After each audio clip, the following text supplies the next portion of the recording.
Hoje a gente fala do Flamengo porque o Flamengo passou. O Flamengo, numa minhaca, numa crise, num ringue de UFC, era soco pra cara pra tudo que é lado, mas o Flamengo consegue passar pelo Grêmio, Mauro César Pereira, e consegue passar não jogando nada de novo. A gente tem que ser sincero. Uma partida bem mais ou menos do Flamengo. O Grêmio chegou a ter um certo domínio ali no primeiro tempo, com algumas chances, mas passou, né? Chegou na final da Copa do Brasil. Agora, quando você pensa, essa fase vai passar, a crise vai passar, agora a classificação, jogadores comemoraram com o treinador, deram tapinha na careca, que eu achei um baita teatro. Não acredito nisso e nem vou acreditar. Vai ter torcedor que vai ficar bravo, mas eu não sou obrigado a falar o que o torcedor quer achar. Pra mim, aquilo ali foi um teatro. Pra mim, o Flamengo não tá esse clima maravilhoso que eles estão fingindo estar. Agora, Mauro, depois do jogo, o próprio Sampaoli dá a entender que a crise não passou muito, não. Que ele responde quando perguntam sobre a final, ele fala, gente, um mês aqui é como se fosse um ano, porque falta um mês para a final da Copa do Brasil. Eu nem sei se eu vou estar aqui. O tipo, é o Sampaoli deixando claro, do jeito que as coisas estão por aqui, eu nem sei se eu continuo até a final da Copa do Brasil. Foi assim que você viu também ou não? Foi uma declaração normal que ele faria em qualquer outro momento? Eu acho que essa é a verdadeira declaração sincera.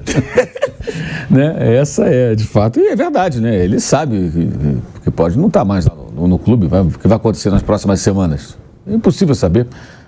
Lembrando, 3 semanas antes desse jogo, o Flamengo venceu o Grêmio por 2-0, era para ser mais, dominou completamente, ele era elogiado, o time já era considerado finalista, havia um entendimento geral de que passaria facilmente pelo Olímpia nos jogos que ainda iriam acontecer. Aí ganha do Atlético de virada, sem jogar uma grande partida, mas virou o jogo, jogou bem o segundo tempo, foi para cima do Atlético na casa do Galo. Vira o jogo no final, aí tem um soco na cara do Pedro, a coisa desanda de vez. Eu também acho que foi um tremendo teatro aquilo ali, né? Não acho que seja uma manifestação sincera. Não acho também que eles tenham que ser amigos do técnico, evidentemente isso não vai acontecer, os jogadores que não cruzam os bigodes com o treinador agora vão achar que ele é o melhor do mundo, mas eles precisam ter o mínimo de responsabilidade, né? E entender que, independentemente de serem amiguinhos ou não, tem que fazer o melhor pelo clube. E essa competição Copa do Brasil, pela distância que há em relação ao Botafogo no Brasileiro, ela é a última possibilidade de um título. É engraçado o patamar que o Flamengo chegou, pelo investimento, por tudo isso, que você vê, o São Paulo se ganhar a Copa do Brasil, nossa, que temporada, né? Pode ganhar mais nada, pode chegar em 10º do Brasileiro, perder a Sul-Americana. O Flamengo se ganhar a Copa do Brasil e não só a Copa do Brasil, é diferente a visão. O entendimento geral, não é do torcedor do Flamengo, não. Eu estou falando do São Paulo, que é um dos maiores clubes, como o Flamengo também é. São 2 clubes muito grandes e que vão fazer essa final. Eu entendo que talvez os jogadores, assim, copo meio cheio, pode ser que eles tenham percebido que é uma reta final de ano, que se eles não colaborarem, não ganharem nada, vai ser bem esquisito, né? Vai ficar bem esquisito. Para eles também, para o futuro deles, no clube, no mercado. Não é bom para o jogador. Então talvez eles tenham que tentar conviver melhor com o técnico e tentar fazer o melhor. Ontem o jogo não foi bom, mas também um jogo condicionado por um 2-0. Né? O Flamengo tinha uma vantagem. Claro que o Grêmio ia ter que atacar. Mesmo que não houvesse a crise, o Grêmio ia atacar o Flamengo. É óbvio que ia atacar o Flamengo. O Grêmio precisava fazer um gol, pelo menos, para tentar voltar. Teve um momento do segundo tempo ali que ameaçou, mandou a bola na trave de fato. Mas depois que as mudanças foram feitas pelos 2 técnicos, quase que simultaneamente, e a saída do Gabriel, o Flamengo melhorou, o Grêmio acho que piorou. E ali a coisa já mudou. O Flamengo já não estava passando mais todo aquele perrengue. E sai a jogada do pênalti, que é um desses pênaltis de VAR. Eu não gosto dessas marcações, mas aqui no Brasil agora isso é assim. O cara abriu o braço, bateu, eles marcam com interferência do VAR. O VAR chamou, acabou marcando. Mas também estava 0-0. O Grêmio tinha que fazer 2 gols. A montanha para o Grêmio ainda era grande para subir, o tempo era curto para subir aquilo tudo. A tendência ali já era uma classificação do Flamengo, era muito pouco provável que mudasse. O gol meio que sacramentou. O Grêmio perdeu a vaga lá dentro do seu estádio, né? Isso é muito claro. Foi 2 e foi barato. O Gabigol perdeu o pênalti, o Pedro teve uma chance claríssima no final, entre outras. Então lá foi onde o Grêmio foi eliminado. Esse jogo só sacramentou. Agora o Flamengo vai ter o Coritiba domingo, depois tem o Inter como mandante, esse jogo pode ser em Brasília, inclusive, né? Não está confirmado ainda. Vai ter meio de semana para... quando treina, piora. Bem, essa lógica não sei se vale para sempre. Mas a única coisa boa da patética, ridícula e vergonhosa eliminação da Libertadores é que ele vai ter um pouco mais de tempo agora. tempo para treinar, recuperar. Se ele quiser conversar com os jogadores, tentar acalmar um pouco as coisas. Me parece que o São Paulo também faz um movimento no sentido de tentar ter os caras do lado dele. Por que eu digo isso? Finalmente conversou com o Pedro essa semana. A informação que eu tive ontem é que antes do jogo, até ironizei no vídeo que eu coloquei nas redes sociais, que o clima estava mais ameno, não estava mais aquela coisa pesada, né? É absurdo isso, mas enfim, deixando sempre claro que eu acho um absurdo o Gerson e o Varela terem jogado e o Marcos Braz depois do jogo disse que não deve ter punição. Isso é duplamente absurdo. Eles tinham que ser afastados e punidos dentro daquilo que o contrato permite. Para mim isso é muito claro. O Gerson jogou até uma boa partida, o Varela, quando teve em campo, não comprometeu. Mas o Flamengo poderia se classificar, deveria se classificar mesmo sem eles. O jogo lá em Porto Alegre, que foi o melhor do Flamengo com o São Paulo, o Gerson nem entrou em campo, estava suspenso. Então, embora até tenha feito um bom jogo, em relação a outros recentes, eu acho que o time poderia se classificar sem problema nenhum sem eles. O Varela ainda jogou poucos minutos, entrou o Mateuzinho, que também não comprometeu, embora não jogasse desde março. Então é um período longo que é para tentar retomar o brasileiro, mesmo que não alcance o Botafogo, que é muito difícil, mas ficar bem colocado, vencer jogos, jogar melhor, que eu falei do Corinthians agora, vale para o Flamengo jogar melhor e tentar de alguma maneira chegar mais fortalecido no jogo contra o São Paulo, no primeiro jogo final da Copa do Brasil. Vai ter um tempo para isso, é tentar agora acalmar. A diretoria, claramente, repito, não concordo com isso, acho errado, mas ela partiu para quê? Para uma passada de pano, para tentar manter o clima mais calmo, ou seja, ela não quis afastar os jogadores e tornar a coisa mais tumultuada. Claramente, ela tá sempre, né? Ela nunca age com o pulso firme. Exatamente. Eu sou contra, acho errado, acho que o caso foi muito grave, é uma agressão, gente, um soco na cara. E o outro também provocou, pelos relatos. O Gerson teria se esquivado 2 vezes do Varela, aí na terceira ele acabou largando lá um jab e pum, quebrou o nariz do outro. O cara estava com a cara toda amassada, onde vocês viram de perto a imagem? Tudo marcado. Um absurdo, um negócio ridículo, mas enfim. Então assim, o Flamengo sobreviveu na Copa do Brasil. Agora em um mês pode acontecer muita coisa, né?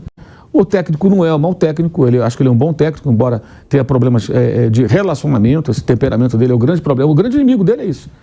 Porque uma coisa é ele na Europa, do Olympique, chamando os jogadores que vão chegando, e num ambiente onde esse tipo de relação é mais aceitável. Tanto que o Igor Tudor, que é o técnico que veio depois, barrou o Gerson, barrou o Guendouzi, barrou o Payet, que está agora no Vasco, teve problemas aí com os jogadores, não estava nem aí. Mas ele está num ambiente onde isso é mais comum. Aqui no Brasil não é assim, né? Ainda mais um elenco já encastelado.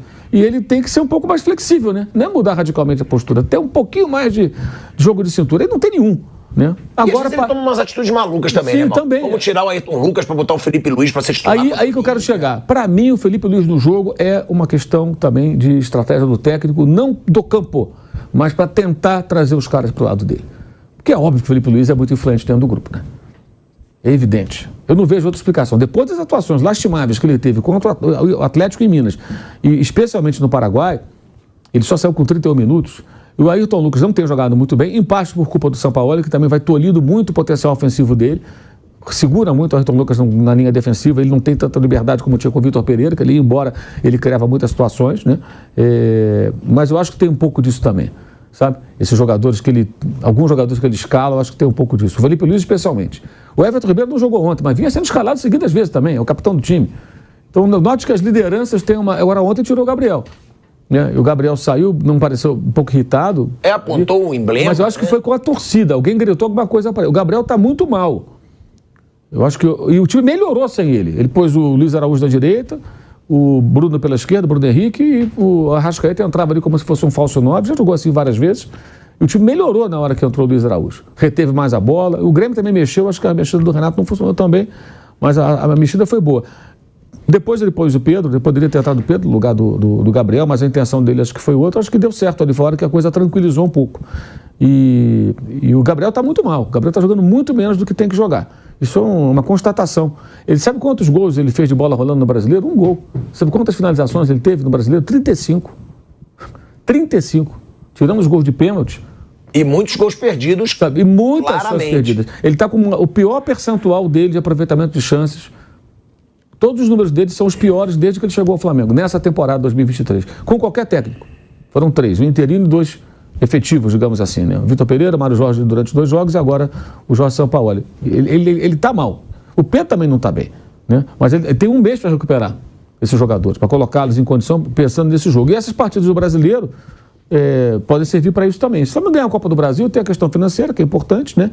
E é uma taça, é menos importante das três, mas é muito melhor ganhar a Copa do Brasil numa final com o São Paulo, que tem isso. Essa Copa do Brasil, ela tende a ter também uma grande final, como foi do ano passado, né? Corinthians e Flamengo, São Paulo e Flamengo, uma final, né?